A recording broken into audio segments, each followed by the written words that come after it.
pleasure to see you all. It's a Saturday, and in the afternoon, seeing you all here is welcome. It's a real pleasure to have you all. I am accompanying two very esteemed panelists here today, and we will talk about energy security issues and decarbonization in the Levant region. Not an easy geography.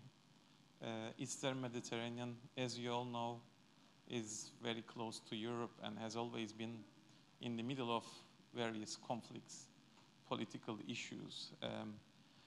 Although it is a bridge between Asia and Europe, it has always been, for probably this very reason, been in the middle of various international disagreements. Therefore, the dynamics in the region has been very unpredictable for many decades. And when we had stability in the region, we have seen some sort of cooperation, which is definitely needed for some sort of collaboration to achieve decarbonization or energy security. As you know, discoveries of hydrocarbons in Eastern Mediterranean region did not help to bring more stability, but intensified disputes, created further tensions among the players in the region.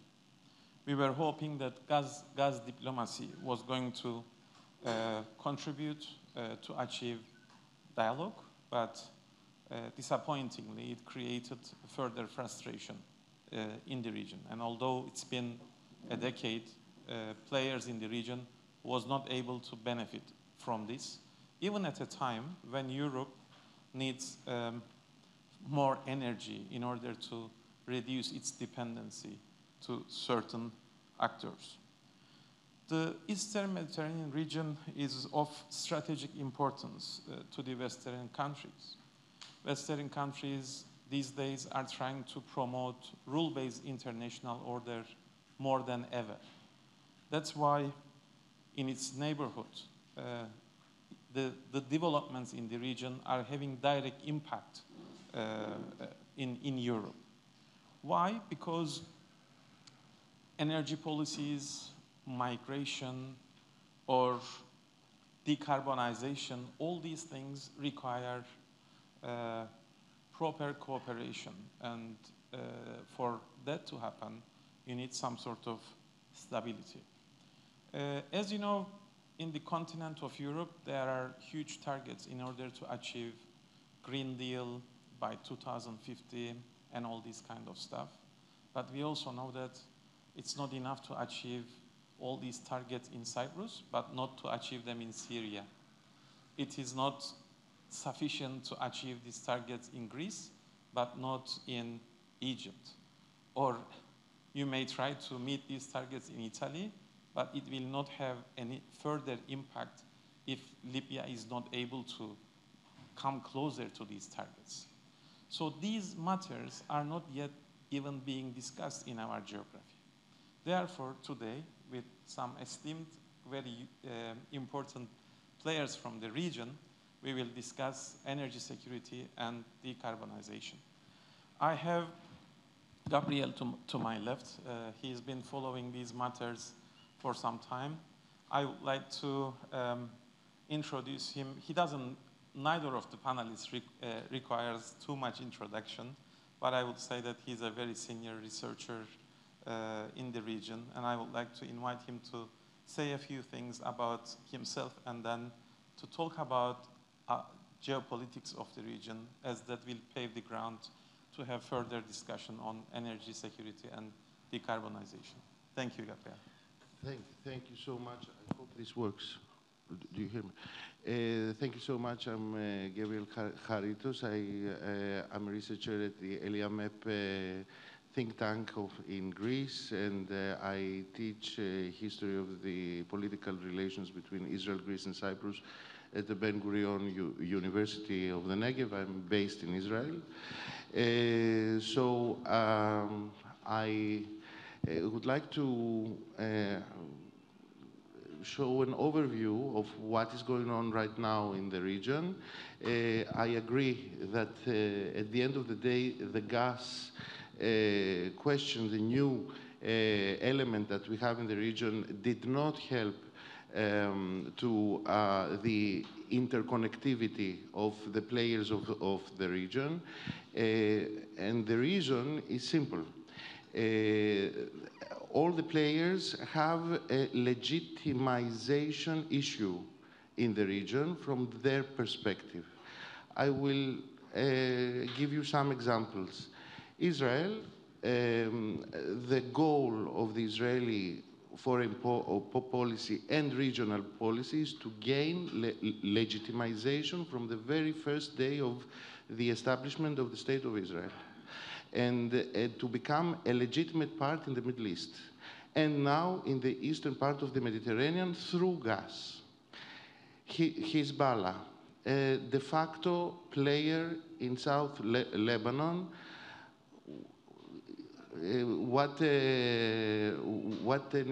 Okay, I like the music, but it is not the time. It's from outside. Okay. Hezbollah in the southern part of Lebanon. The gas reserves are off the coasts of the area that Hezbollah has control. Gaza Marine, new reserves. They belong to the Palestinian Authority, and the Israelis have said that they are recognizing the ability of the Palestinian Authority to exploit Gaza Marine, but the Palestinian Authority cannot control the maritime zone at the Gaza Marine. On the other hand, it's Hamas, another de facto state that is controlling Gaza, and it is impossible for them to control Gaza Marine. And of course, we have the issue of Cyprus, that there is an administrative entity not recognized by the international community. And there is an issue that, of course, it is an issue of economics and technocratic difficulties, but I believe that if Cyprus would be united, many of the difficulties would not be existing. So through the gas, and thanks to or due to the gas issue, history is returning to us. All the problems that were not solved throughout the decades come to the surface once again in order to show us that we have to solve things of legitimacy, things of what belongs to whom. Because for these years, from the day that we have heard that we have gas reserves in the eastern part of the Mediterranean, we have to find a way to agree which reserves belong to whom. And if we do not solve this thing, if we do not agree upon a land registry in the maritime zones, then we will not be able to give an answer who is going to exploit which reserves and which reserves belong to which of the players of the region. Only two countries right now are able to exploit gas, natural gas, Israel and Egypt. And on the other hand, we have new elements in the whole saga. It is a saga because now we have the possibility of normalization of the relations between Israel and Saudi Arabia. And of course, this cannot be done if Israel will not understand that the two-state solution in the Palestinian issue is It is the core, it is the solution that the international community talks about and has agreed upon throughout the decades. On the other hand, we have India, a new player that suddenly comes up with a new plan, a more wide region that brings India and Europe through the Middle East in a new environment. And that makes the things even more complex. My comment is that once we understand that the legitimization of the rights of every player of the region is not resolved or not put into a new fragment, the dream of interconnectivity will just remain a dream. Politics are important. The technocrats are even more important, that even if we decide to have a clear answer what belongs to whom, then the technocrats have also to decide what is feasible and not feasible, and this is another question.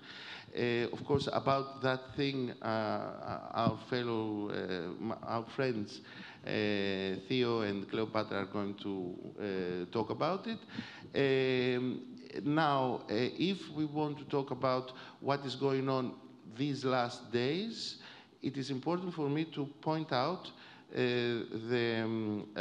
what President Erdogan said just a week ago, that he had a meeting with Netanyahu in New York, and he talked about even common drillings with Israel and Turkey. He did not state specifically where those drillings are going to become a reality. From the Israeli part, there is no comment whatsoever of about what Erdogan said in New York. I might remind also the revelation of gas reserves in the Black Sea, and maybe Erdogan was talking about the possibility of Israeli companies and Turkish companies do drilling in the Black Sea. The media of Turkey inserted the Eastern Mediterranean into the words of President of Turkey.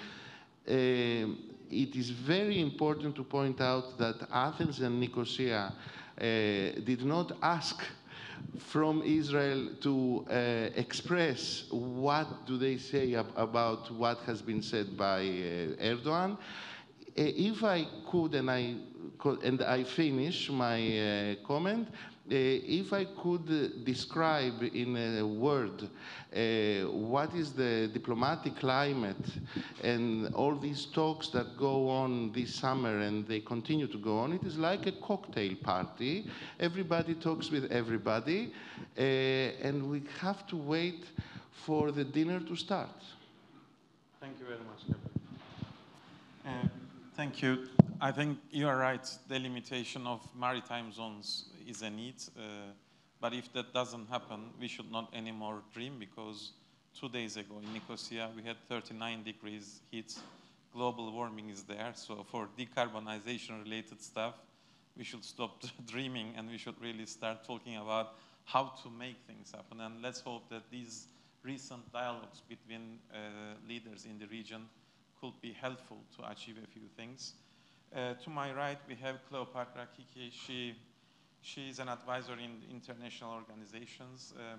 Previously lived in Brussels, did similar stuff, what I'm doing now. And she's basically also doing some reputation management now.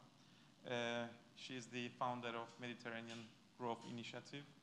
And we all look forward to hear from her her analysis regarding regional cooperation with a specific focus on decarbonization. Thank you. Thank you, Erhan.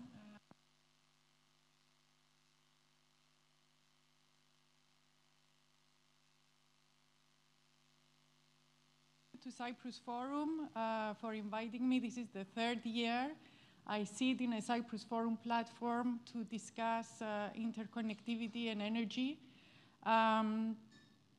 With my ELIAMEP hat on, Greece's preeminent European foreign policy and security think tank, and as a founder of the Mediterranean Growth Initiative, we're happy to collaborate with the Hellenic Observatory of the London School of Economics to co-create this panel as knowledge partners to the Cyprus Forum. And alongside you, my compatriot Erhan, Erçin, I want to welcome Gabriel as a colleague at the forum today, and my co-discussant Theodoros Arvanitopoulos.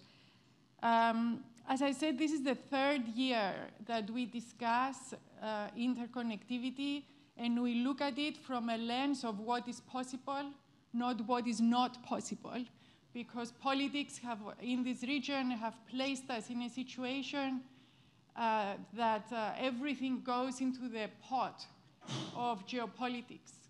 But externalities like climate change or technology that knows no boundaries creates an impossible frontier for our politicians who want to think of what not is possible instead of what is possible. And that's where I'm going to focus on. I'm also going to do a little sort of backtracking, because in year 2 of the Cyprus Forum, we presented a project of geoeconomic analysis, which was funded by Norway grants, that looked at offshore wind in Greece as a driver of geopolitical collaboration. We also did this analysis because it helped create the policy framework that the Greek parliament voted through on offshore wind capabilities and infrastructure in Greece. Actually, for that forum discussion on offshore wind and interconnectivity, we had then Foreign Minister Christodoulidis, today our President of the Republic of Cyprus, be a very active voice supporting interconnectivity in the region. Year 3 of the Cyprus Forum, we presented another important socioeconomic impact analysis on Cyprus's green pivot, how to reform the electricity market in Cyprus that would then help propel an interconnected electricity market. It was another study by the Norway EEA grants in collaboration with PRIO, where we brought stakeholders from Norway and Cyprus, but also from the EU, to look at the existing Scandinavian model, where it's a functioning market for electricity and decarbonization, the Nord Pool model. We compared it to the Net Pool model, which is the European functioning market-driven model. And then it became very clear that the future for Cyprus's electricity model is not to have a very small pie of a market in the Republic of Cyprus, but it's about the pie getting bigger, interconnecting it to the future regional potential for green, renewable-based electricity. So we all know what we need to do.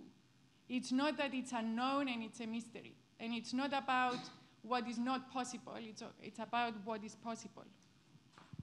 Now, let me just make a few remarks. We have a slide here that looks at the emissions. It's produced by ELIAMEP and the Mediterranean Growth Initiative. We've taken data from across the region, and we look at the emissions, CO2 emissions from across the lens of the region. It tells a regional story. And what we see is a lot of reds, a lot of pinks, a lot of light reds, which means that the region can only alleviate its heavy carbon footprint if it collaborates, if it helps each other, if every country helps each other. Because if Libya, what this slide shows here, is that Libya is the highest emitter of carbon in this region. But unless that carbon is captured or managed, it travels across the sea. If the Lebanese continue to throw their waste as part of their waste management solution into the Mediterranean Sea, it pollutes the rest of our beaches and marine ecosystem. If Turkey builds a nuclear plant on the shores of Akuyu, it risks the health and safety of citizens across the Mediterranean Sea. So it is a regional lens we need to look at. Therefore, actions can start at home, we can start nationally or in our neighborhoods, but the scale and the design and the vision must be regional. I conclude with a couple of thoughts. To design and fund change, we need governance, we need capital. Capital investment, where both private and public money are deployed, can only have the return if the projects are scalable and interconnected. Technology is an enabler for climate and sustainability solutions. The European Neighborhood Policy, the famous ENP for the southern neighborhood, has been a complete failure in my view, because it has failed to engage the countries of the region, it has failed to deliver citizen value. It preserves the elites, but it does not deliver accountability to the citizens of this region. It does not deliver value. It must be redesigned. Why? Because the EU itself has a complete different orientation. It has a green and digital orientation. So it needs to look at this region and bring it along alongside the EU's green and digital model. I mean, we still remain the least connected region in the world, and we are Europe's front line to Africa. So unless the Mediterranean, the East Mediterranean including this effort, Europe has failed. It must offer, so this new redesign, it must offer governance frameworks, financing frameworks, policy sticks and carrots for governments. It must offer financing frameworks for investors to unlock capital and design intra-regional infrastructure, de-risking private capital. We have seen the failure of the Eurasia interconnector, which has failed to attract the endorsement of the European Investment Bank and the European Commission. It was initially granted capital and then it was withdrawn. So that project needs to be redesigned. I mean, this is the destination point, a regional market mechanism for carbon storage, for carbon capture, electricity pricing and transfer that is transparent and interdependent and politically neutral. I mean, we're not going to reinvent the wheel. The Scandinavians and Central Europeans have already done it. So it's a matter of good design, good governance, and political, bold decision-making. We need politicians that are faithful to good governance. We need politicians and technocrats to work together to break the molds of what holds us back. We need to create possibilities for the future. And it's not about waiting for things to happen, because climate change is here, and it's propelling that. It's an externality that needs to be managed. So politicians need to take that step change with technocrats on their side. Thank you. Thank you. Thank you for this very comprehensive analysis and arguments put forward. He also sees European Union as a regional stability exporter, and you are raising that as your expectation in order to create further interconnectivity in the region. We will have more interactive in a minute, but we have Dr. Theodoros. Theo is a senior academician. He's very much focusing on energy economics He had very important articles published in top-tier academic journals. And today he will look from a different angle also to diversification issues. And I'm sure his presentation will be very complementary to the previous ones. Thank you, Theo. Thank you very much. Can you hear me well? Okay, good. So first of all, we're really happy to be knowledge partners with ELIAMEP for the Cyprus Forum, and it's my first time here, so I'm really pleased to be here. And it's a very interesting topic, and I'm glad to discuss. So as I see it, can you hear me? Okay. We started from a macro perspective, from a more international relation perspective, and we move now to the more local, the micro perspective that I want to discuss on. And because I'm an economist, trained econometrician, and I will have a more technocratic focus, and I'll focus mainly on the local level, and I'll use Cyprus as an example because it's a unique case, and I'll draw parallels with my experience from the UK as a researcher. So why Cyprus is so peculiar? First of all, because it's isolated in terms of energy, right? And secondly, because there's no diversification in the energy mix. A bit more than 80% of energy, electricity is produced by fuel oil, heavy fuel oil and gas oil, but it's petrochemicals. And just 15%, 16% in 2021 was produced by renewables. That's a step forward. That means that there is investment, but there are barriers that we need to overcome, and that change is slow. There are two elements here. The first is decarbonization, and the second is energy security. Because if you have only one fuel in your energy mix, that means that you are liable to shocks in terms of price volatility in prices of petrochemicals. And also, you rely on imports. Now, I believe that most of the imports of oil in this country are from Greece and Israel and then Turkey. So, you are really reliant on one fuel from other countries. Now, secondly, heavy fuel oil, petroleum it's highly emittent, right? So that doesn't help meeting the net zero targets and the transition that we want to achieve within the European Union. So what are the options? The options are to use natural gas and renewables, because natural gas is a transitory tool, right? And that can reduce emission, and move to renewables that are zero emissions, that produce no emission, right? Both are, they're not mutually exclusive, but they have pros and cons.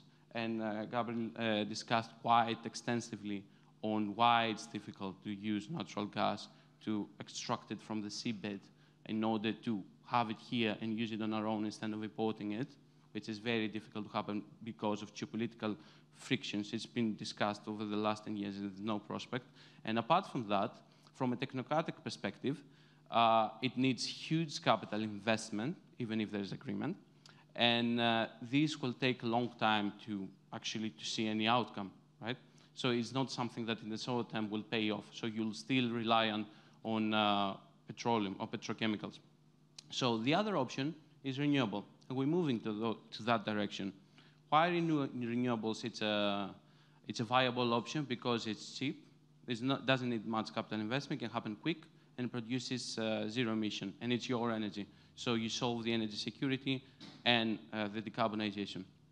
Nonetheless, there are important barriers, and that's why it's not going forward. And one of the most important barriers, and this is not only in Cyprus, but in other countries as well that are trying to do that, is the lack of infrastructure. The electricity grids within countries are not built for the transition to renewables. So that needs to change. Imagine, for example, if you want to build a solar farm or a wind farm somewhere, you need to draw cables to bring the electricity. That needs investment, and somebody needs to invest that money, right? So that's big, like a huge capital investment that needs, not like hydrocarbon, but still you need to spend money. And also at the local level, within cities, within communities, the infrastructure is not sufficient enough to support the demand that is going to be within the city during the electrification of the economy in the future with EVs and all the new technologies. So that needs to be resolved. And at this point, I would like to draw parallels with what's happening in the UK and give you a few examples so we can see how this can happen quick and resolved quite efficiently. So Back in the year 2000, there was the energy community projects that were happening in the UK, and there were grassroots initiatives at the local community with funding from the government to install PVs and things like that with the local authority to support some of their needs in terms of energy. That was very primitive, no big investment, no economies of scale or anything. People realized that this has a future. But in order to have this, you need economies of scale, you need complex technologies, and you need investment. So this is where the private sector got in and collaborated with universities, with government funding, and with the business sector in order to make pioneering projects, demonstrator projects, as they called. And a couple of years ago, I was part of this huge consortium of many academics in the UK, and we were looking on different things in these developments. And I would like to give you an example of how it looks, these smart local energy systems. For example, in the Orkneys, for those that you don't know, there are small islands off the coast in Scotland, below Shetlands and above John O'Groats. And they were, like Cyprus, energy isolated. They were using oil to produce energy for the needs.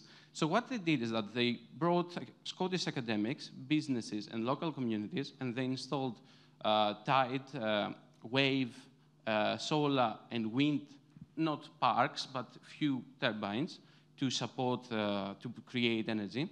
And then they installed batteries to accumulate this energy, to consume it at another point, and installed this as well in the houses, smart meters, so they can track the demand live. And then with complex technologies and AI, they were able to match supply and demand at real time and see how much they need at each point and how much available they have. And what they managed in just a few years' time, I think the project was like 4 or 5 years, to produce more energy than what they need. Obviously, this is a very small, special case happening off the coast of Scotland, where local communities, very small, whatever, but it's not the only one. There are other demonstrator projects, for example, in Oxford, focusing more on transport and on waste, energy from waste, things like that. So it's not one size fits all.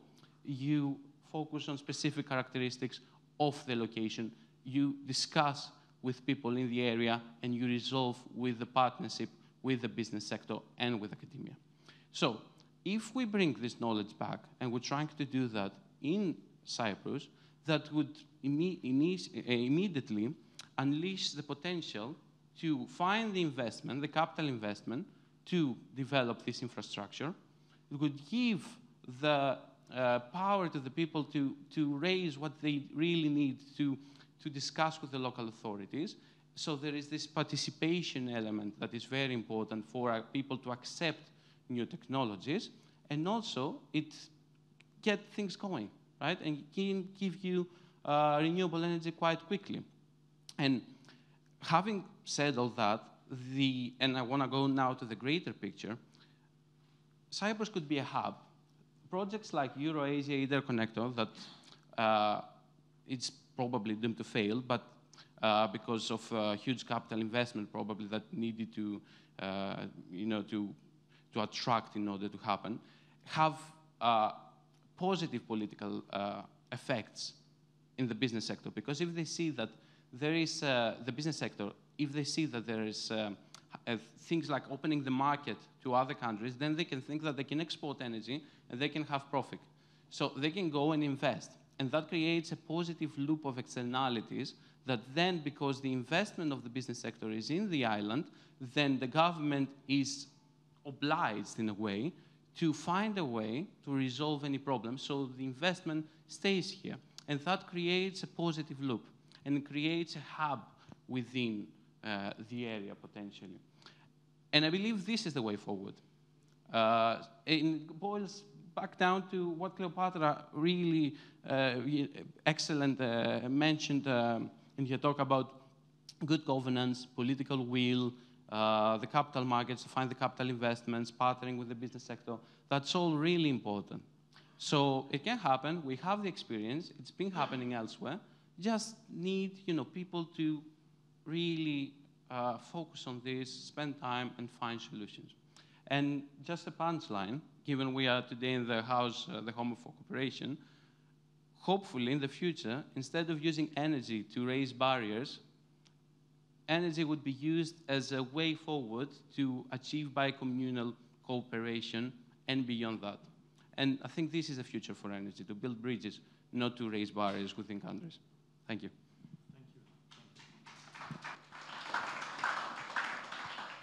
Special thanks to all of the panelists. Thank you, Theo. This was very helpful to show more on a regional and local level how interconnectivity could be done. And we need basically political will. It's not a huge thing, but it's yet to arrive into this region.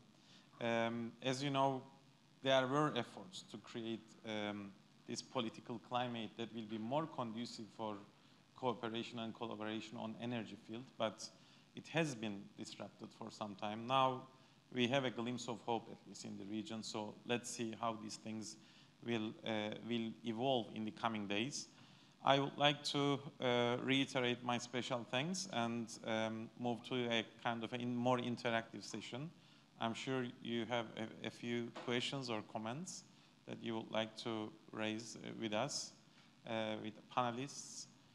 We started from a geopolitical perspective, gave more concrete description of the decarbonization issue and what we need to do. And then we looked from Cyprus example, because basically, yes, Cyprus is isolated, and without having interconnectivity, not just Cyprus, but region will not have enough means to face or cope up with the challenges. Cyprus Forum is useful, but it looks like we need to have more energy forums in this region as such.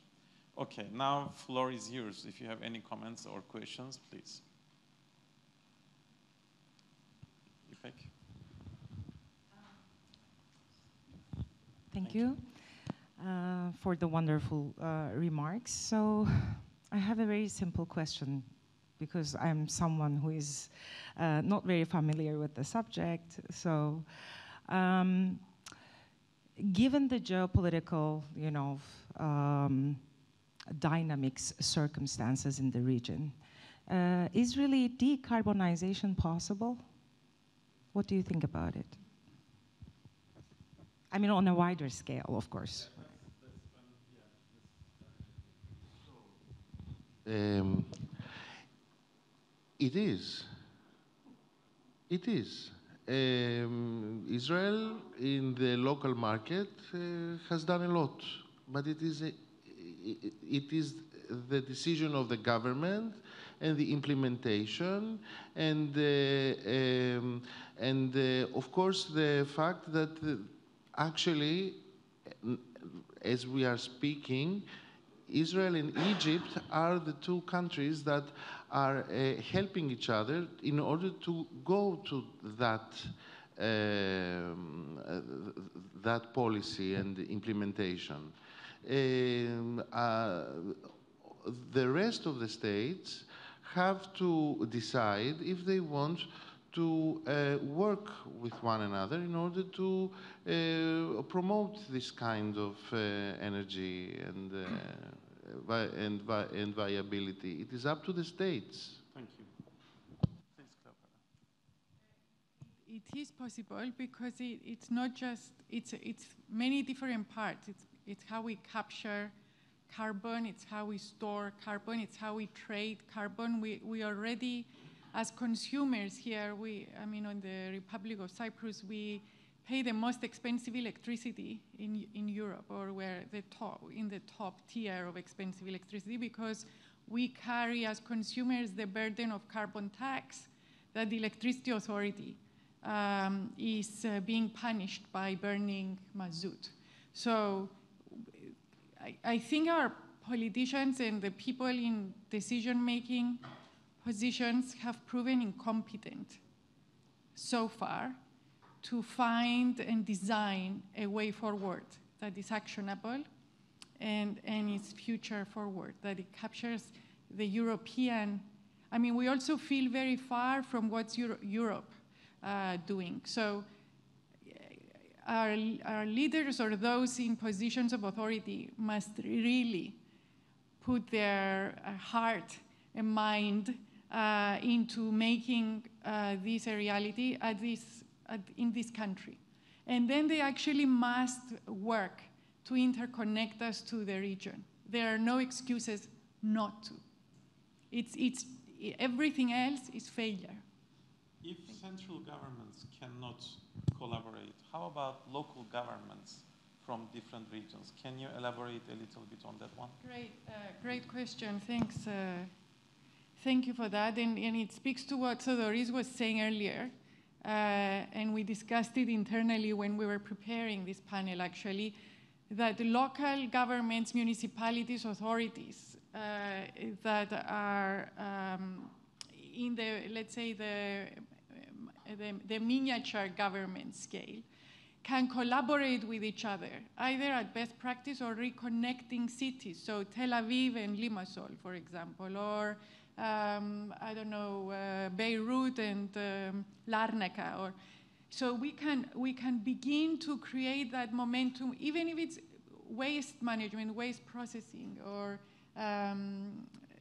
even at the local government in Pila, where there are two communities working together, two municipalities working. How do we burn waste and turn it into energy? I mean, it looks like reinventing the wheel. It's looking at what happens elsewhere and start doing it. Great. It can happen. I'm sure about it. It needs political will. The thing is that if we want to be serious with ourselves and resolve that on an international level, we need to fix that first on a national level, right? For example, Greece. The islands are not connected to the grid, and they use fossil fuel. Crete, for example, I think still there is no connect. They're connecting it now with the mainland. But if you cannot, in your house, resolve your issues, and you cannot, draw a cable from Athens to Chania, then how you can resolve issues with Israel or with Egypt, right? So first we have to look at ourselves, fix that, and then go and look beyond, because it's exactly what's happening with the UK. It's been a pioneer in terms of decarbonisation and moving to renewables. You might say it was in a position of advantage or whatever, but you see what's happening now with the backtracking the last week in terms of climate pledges. So it needs to be resolved. I'm optimist, but I'm also a realist. And why? And because I'm realist, I believe first we need to fix it in our houses, in our local areas, within the nation, and then go out and say, look, we fixed it here. Let's collaborate now because you have an advantage, and convince them you have it, because everything is profit-driven in capitalism, at least. So, tell them why it's good for them. They're not, they would understand it if they can get profit out of it. Thank you very much. Today I was checking what are the trend topics in Twitter. In this region, I checked both sides of the island, Greece and Turkey, nothing about energy, but in Europe, it's hydrogen. It tells a lot. I mean, we need to create some sort of awareness, and we need to ask and demand for it, and that's how it's going to happen. We have another question. Haritos. Thank you. Thank you very much. Very, very interesting discussion. So in terms of really achieving decarbonization, we need some renewable source of energy that is available 24 hours. But we don't have tidal energy. We don't really have wind energy. We only have solar. So what do we do about the night peak and the overnight? Do we build huge batteries? I mean, have there been economical viability studies on this? Thank you. Yeah, please. Yeah. I mean, this, obviously, intermittency it's a problem, but it's been resolved, and it will be resolved quite soon. And the thing is that developing smart energy systems, having multi-vector systems, different resources, so you might have wind, solar, you might have tide, you might have waste, you might have whatever, and then you connect it with an AI technology that balances demand and supply at a real time, and you have also some batteries that can back up for an hour or two. And with real-time management, this happens, and this happens elsewhere in the world. It's happening in the UK. And then, in the extreme peak demand cases, that, for example, there are obviously in the UK as well cases that the wind doesn't blow and the sun doesn't shine, and what do? Do we stay in the dark? No. You have a bit of natural gas to burn for a couple of days. It raises the price because natural gas is more expensive, but then 2 days after, you can go back to the renewables, so you have a backup. In the future, with the further development of complex technologies and digital technologies and batteries, we'll be able to further resolve that. And just a final point, an interesting idea, for example, if you have a smart house, a smart home that has solar panels on the roof and a smart meter, and you see how much you consume, and then you have an EV, and you have a double way of transporting energy with EV, you can use your EV vehicle as a battery during the nighttime that you might not have solar power, or during breakdown of the system, that you have no electricity. So by decentralizing communities and houses, you make them more resilient. That's what we're trying to say. And you reduce demand on the national level. And that resolves many of the issues of intermittency and other things. And that's why I say one size doesn't fit all. Each case, it's unique. People know what they have and what they need. You can collaborate with them. The experience exists. So we can find solutions, and it's not that expensive. Thank you. Just to add, the UK has been linked to the Nord Pool, the Scandinavian network. So has Holland, and so has Germany. So in Europe, they are building interconnectors because you can't rely on one source. You need to diversify. Don't put all our eggs in one basket. We've learned that. So, and it's interconnectors and different types of energy producing systems. America, and we had a case study recently at INSEAD, Ford and the large automotive companies are building cars where the battery, the EV battery, can double up as an energy source to light up or give energy to homes, especially in rural America, or even in urban America, where they decouple the pressure of the national grid by using the car as an energy source. So, I mean, as I said, we will not reinvent the wheel. The solutions are out there. Just to say, both the Winds of Change project on offshore wind that we've done on Greece and the Cypriot electricity market study, the Green Pivot, are available on the Mediterranean Growth Initiative website, mgi.online. I think they're useful tools to have a look at and discuss. Thank you. Just to say a last word, I agree with Theo and with Cleopatra that since the governments do not listen to the people and do not see what in the environment, in the climate change, what is going on around them, the good start is from home, to start from our house, then from our community, then to find other communities that can understand how they are going to work together.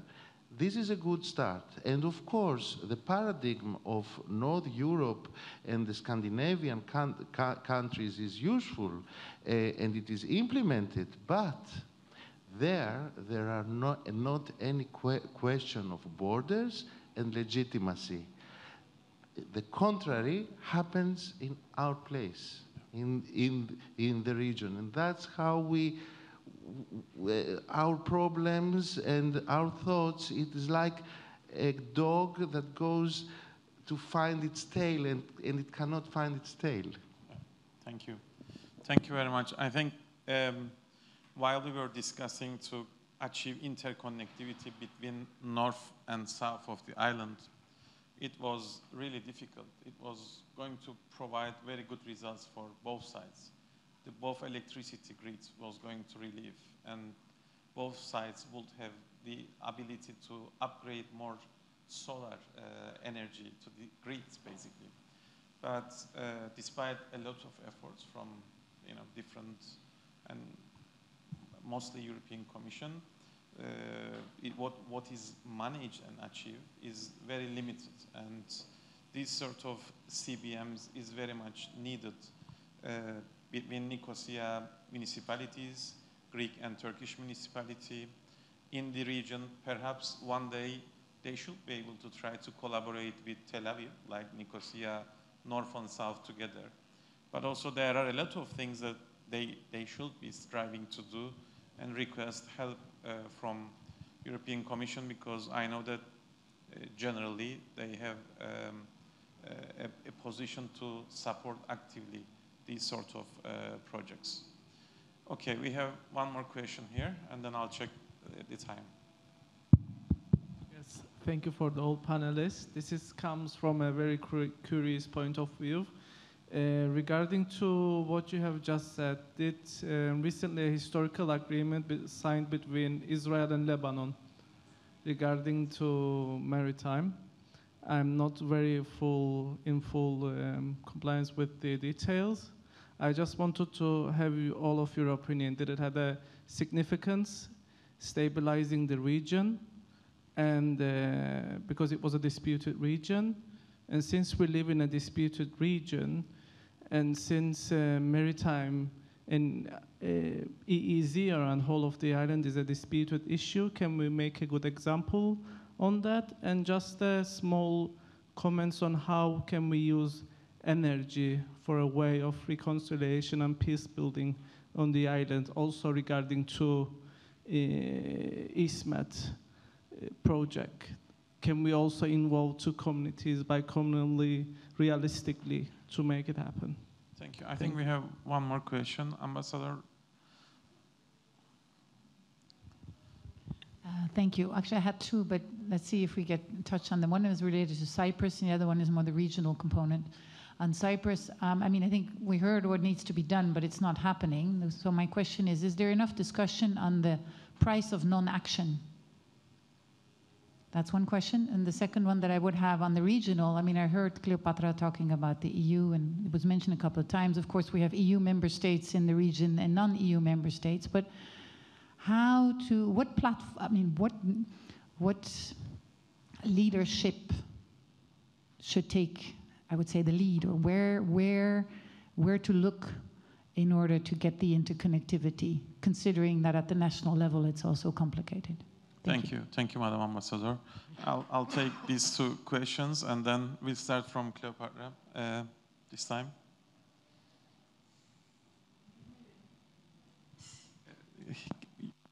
You know the reason. No, great questions. So to my knowledge, the Lebanon-Israel agreement is a good example, because they've put aside all the issues that are not resolvable politically and focused on one issue that had a commercial value. So you can't solve the whole pot, just take a small part of the pot and focus on that. And it takes really creative thinking, both in diplomacy and also technocratically, of how to make capital investment and political governance work together. To your questions, Mrs. Ambassador. So I think the European Commission has the European Neighborhood Policy. It has the UFM, the Union for the Mediterranean, where all the countries of the region come together. I think the European Commission and the Council and must decide what is the most effective vehicle, political vehicle, and financing vehicle that can jointly work together to give carrots and sticks to the governments of the region, how we measure value, and how policymaking can be effective and aligned to Europe's, because on the one hand, we are Europe's immediate neighborhood, right? The non-European and the European countries. We are frontline to Africa. It's an untapped region. I mean, we're looking at India, interconnector into Europe, coming through the Gulf, and Gabriel spoke earlier. How is that going to happen? And how would Europe benefit if its financing tools and its political tools are not focused and aligned. I mean, we are a region of untapped trade value chains. We are siloed markets. We are not interconnected markets like China has Southeast Asia and North America has South America. We are Europe's trade frontier, and we are nowhere. Thank I you. mean, this should worry Europe. Yeah. Last Please. point. I've been a witness or a part of teams in oil and gas companies that have risked capital to explore offshore Israel and Cyprus and Egypt. They were risk tolerant to put capital here and create the momentum for governments to start talking to each other, because before that happened, there wasn't an intergovernmental agreement. We have the Energy Gas Forum, East Med Energy Gas Forum, that can be transformed to include more countries of the region and outside the region, to create that connectivity between capital and political governance. So we have the tools. We just need to have leadership to make it work. Thank you very much, Cleopatra. This is really crucial. Yeah, somebody needs to connect the dots. And you said during your speech at the opening remarks that you are seeing EU to redesign a new neighborhood policy, or whatever this needs to be called, because EU is a point of attraction to many non-EU members, and that could provide some stability. Initially, 20 years ago, until Arab Spring, neighborhood policy provided a sense of stability. This is how Israel and Lebanon concluded this agreement. This is how oil companies were risking all these investments and plans.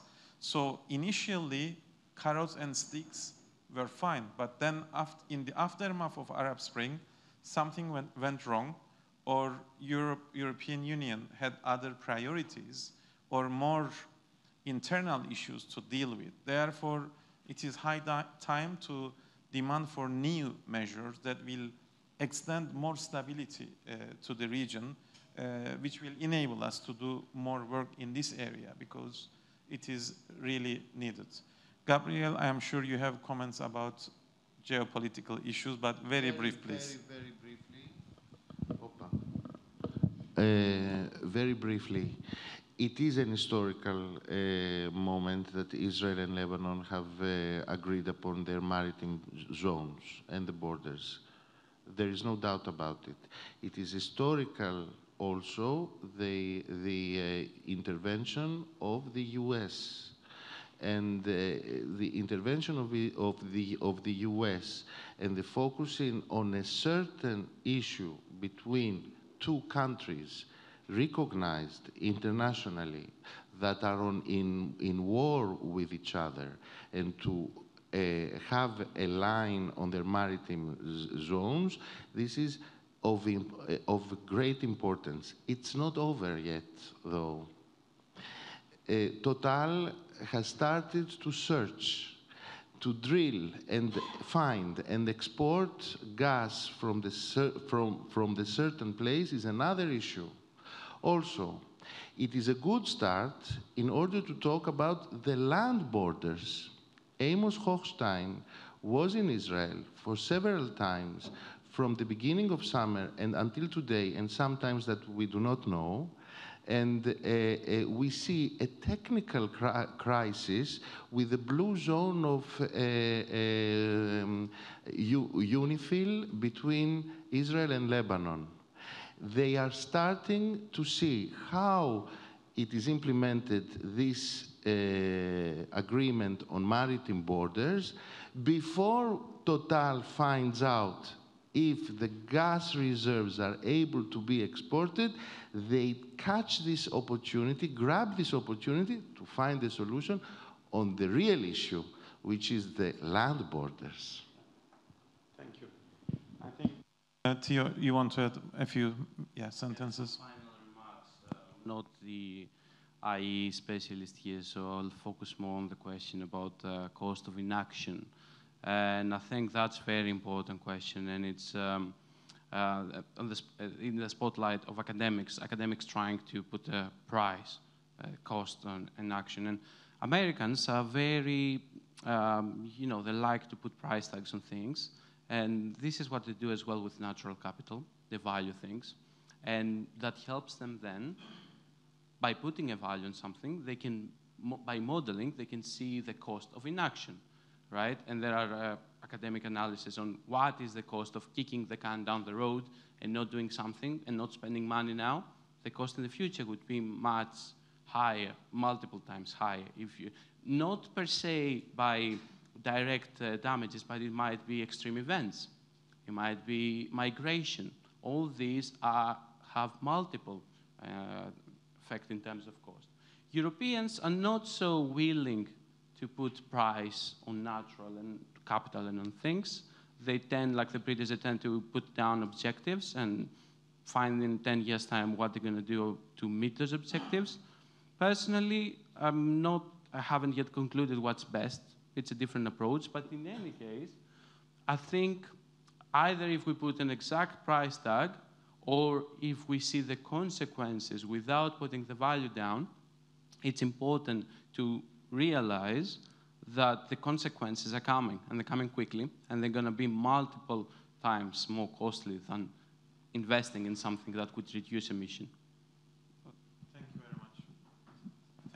Thank you. Thank you all for this very interactive session. Definitely, it's 1 hour is not enough to discuss energy security and decarbonization. As Nicholas moved in, I think in the next forum, we need more energy, climate-related discussions. This is imperative. The conclusion is that we need to achieve more interconnectivity in the region, because not just the environmental facts, but also political conditions are now dictating us that cooperation is a must and necessity. Otherwise, we will not be able to cope with these challenges. And as Cleopatra said, we are late in doing so. That's why we need to expedite the process. Thank you very much all, and we look forward to seeing you.